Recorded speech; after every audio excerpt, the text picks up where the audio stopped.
আসসালামু আলাইকুম। আজকে আমি ব্যাটারি থেকে 10 ভোল্ট চালানোর একটা ছোটো সার্কিট দেখতেছি। আর 10 নাম্বার হইতেছে যে 5200। এটার সাথে 1943 দরকার নেই কোনো। এই হলো আমার সার্কিটটা। এটা আমি 3টা ব্যাটারি লাগাইছি। এইখানে 12.5 এম্পিয়ার, 12 ভোল্ট 5 এম্পিয়ার আছে। 12 ভোল্ট 5 এম্পিয়ার, এটাও 12 ভোল্ট 5 এম্পিয়ার।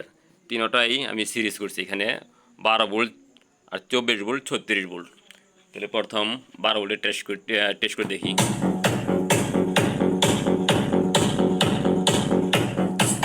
এটা হলো 12 ভোল্ট, এটা হলো 24 ভোল্ট,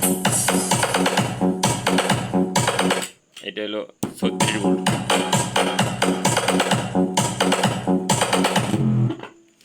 তার মানে আমার যে ছোটো সার্কিটে 12 ভোল্ট 24 ভোল্ট 36 ভোল্ট, এটা কোনো সমস্যা নেই কোনো। এ হলো সার্কিট। এটা আমার অবশ্য অনেক পুরোনো পিসিবি ছিল। একসময় আমি মোবাইল নাম্বার সহজে করতাম।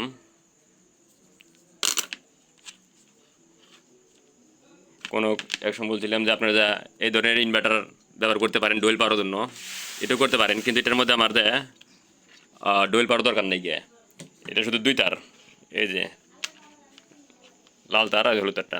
এটা হলো নেগেটিভ লাগাইছি, এটা হলো নেগেটিভ দিছি, আর এলো পজিটিভ।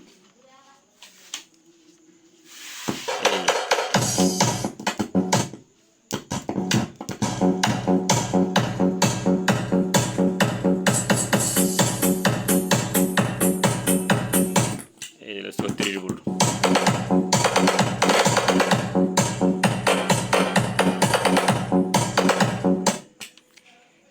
তো জিনিস আপনি দেখতে পেলেন,